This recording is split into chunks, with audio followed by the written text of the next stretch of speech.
Bonjour Andrea, donc voici le résumé de ce que nous avions fait aujourd'hui. Nous sommes le mardi 10 septembre et ici il est actuellement 7h55, 19h55. Alors j'ai trouvé un site qui s'appelle poka, P-O-K-A-A.fr et qui parle en fait d'une femme qui a passé l'examen à Strasbourg. Et donc elle parle un petit peu des démarches administratives, pardon, et des pièces à fournir, etc.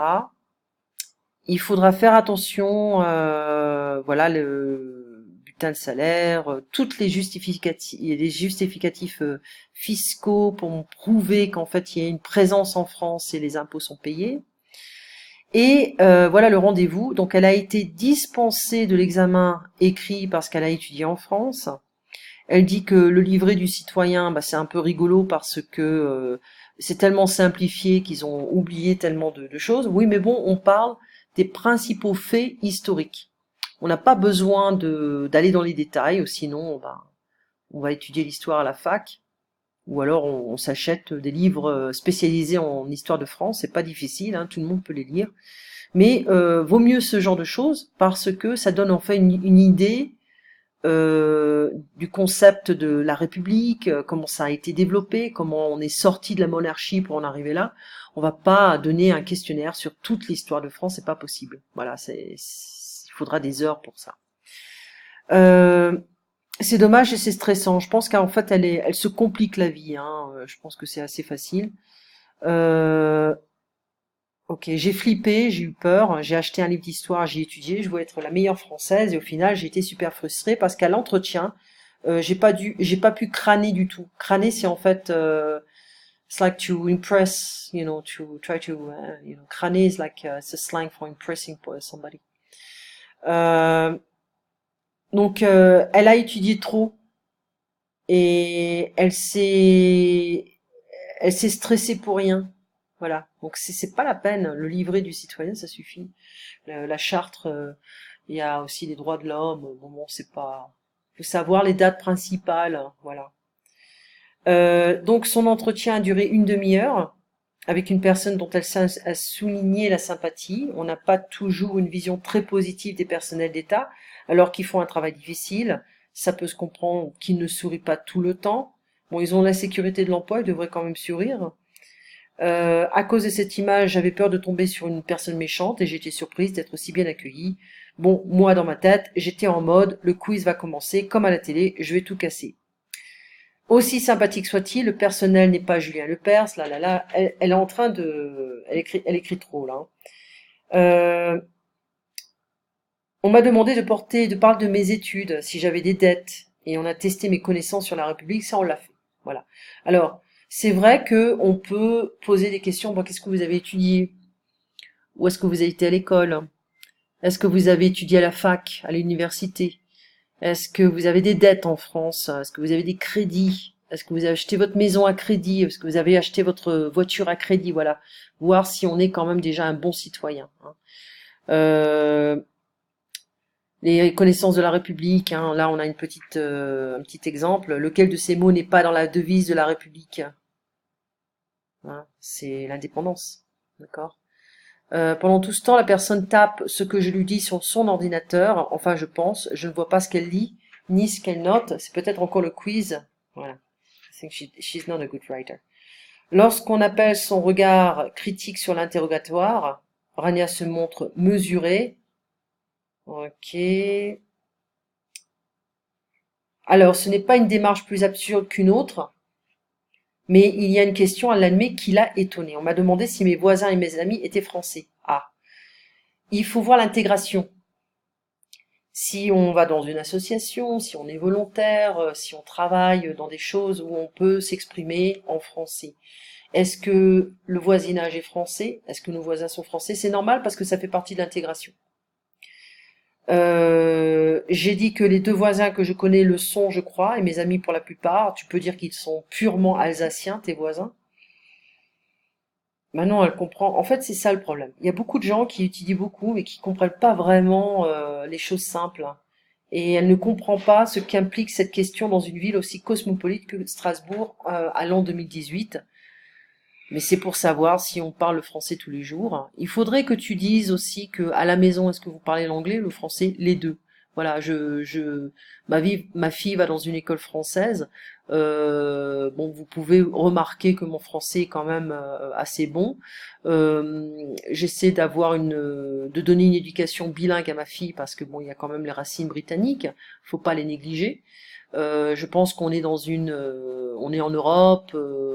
On est dans comment dire, on est dans une société qui est très internationale, européenne, internationale, donc c'est important de garder les racines et puis de parler plusieurs langues. Voilà.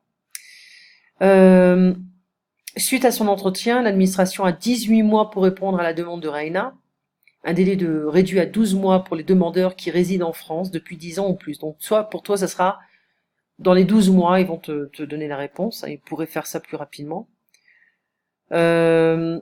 J'ai une situation stable, je suis en CDI. Ils insistent beaucoup sur le travail. Je pense qu'en CDD, j'aurais déjà moins de chance. Il faudrait montrer aussi quel genre de contrat tu as, parler de ça, hein, quel genre de contrat tu as en Suisse. Mais il faut vraiment préciser le fait que tu veuilles travailler en France, voilà, parce que bon, les connaissances sont bonnes chez toi. Je pense que cela dépend de la personne que tu auras en face de toi, ça peut ou pas créer des problèmes, voilà. Mais bon, je n'ai pas de famille non plus. Toi, tu as une famille.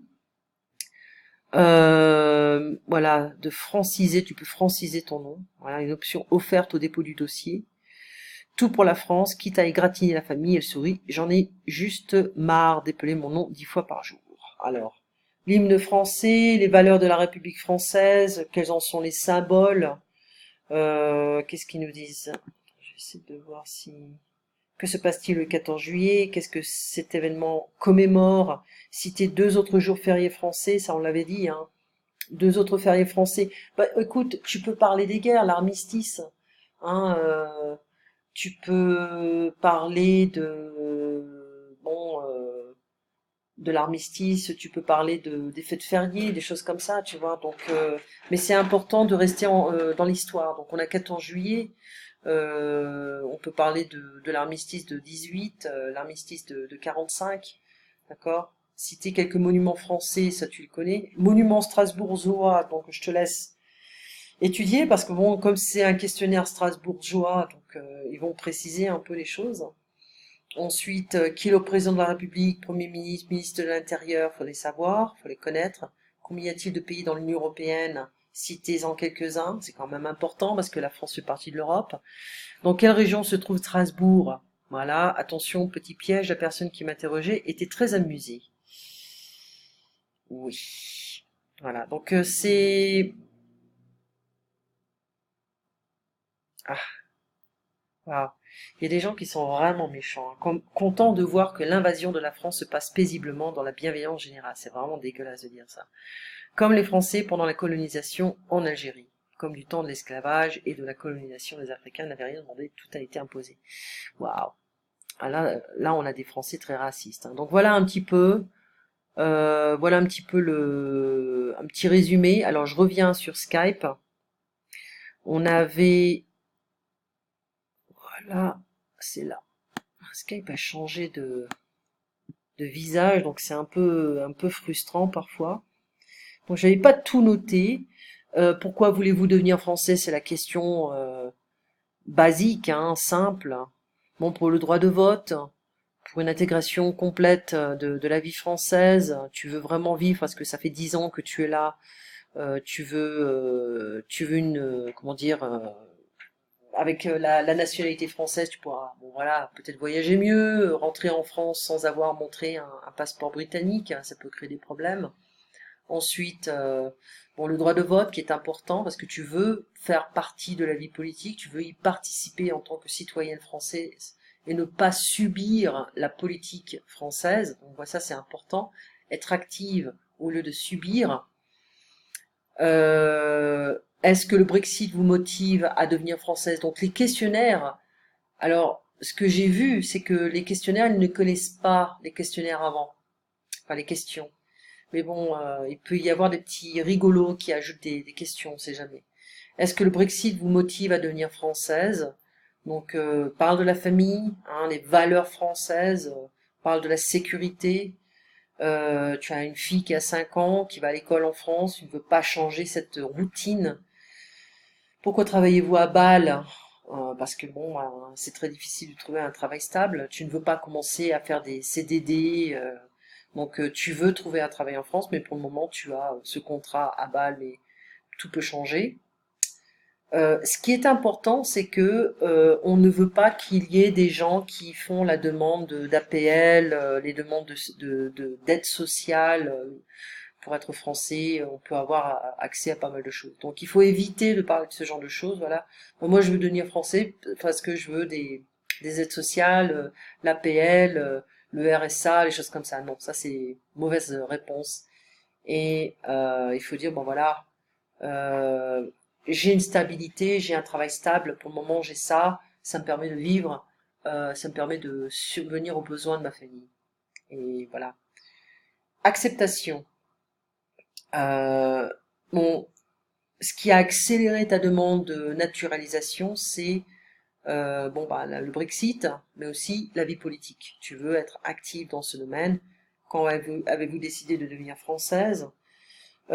Tu connais la France, tu voyages en France, tu connais la cuisine française, les vins, le fromage. Donc, il faut qu'il y ait vraiment une connaissance historique, mais en même temps comment dire, une connaissance culturelle de la France. La qualité de la vie, le respect, la politesse, la liberté d'expression, la sécurité. Hein, ça, ce sont des facteurs qui t'ont amené à vouloir devenir française, l'opportunité d'entreprendre si on veut créer une entreprise, hein, créer mon emploi. Donc, président de la République a causé beaucoup de polémiques. Hein. Il y a des gens qui sont pour, il y en a qui sont contre. Il y a une majorité qui est contre maintenant.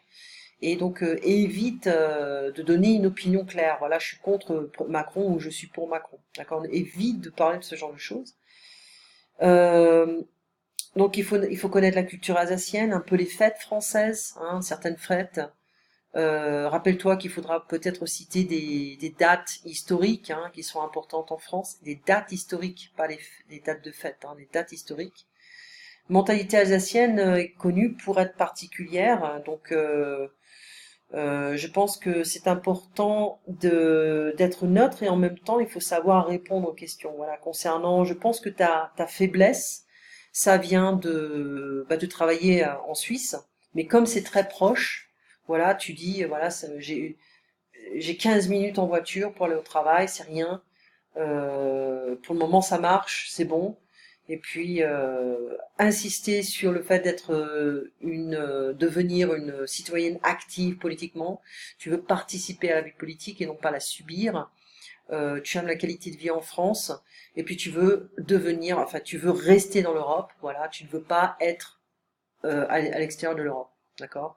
Donc fais attention à ces petits détails. Les mots-clés, c'est important quand on fait de la communication, quand on essaie de partager des idées à des gens qui ne sont pas les spécialistes de la communication. Il faut penser aux émotions. Et les mots donnent des émotions. D'accord? Donc les mots-clés. La patrie, bon c'est bien, mais bon. Mais essaie de revoir le livret du citoyen, les dates clés essentielles. Ça, c'est pas difficile d'apprendre ce genre de choses. Et puis voilà quoi. Mais bon, je pense que c'est bon. J'ai fait un bon résumé de ce qu'on a fait aujourd'hui. D'accord? Et ben, on se voit la semaine prochaine, même jour, même heure. Allez, passe une très bonne nuit et une très bonne journée et une très bonne semaine. À bientôt.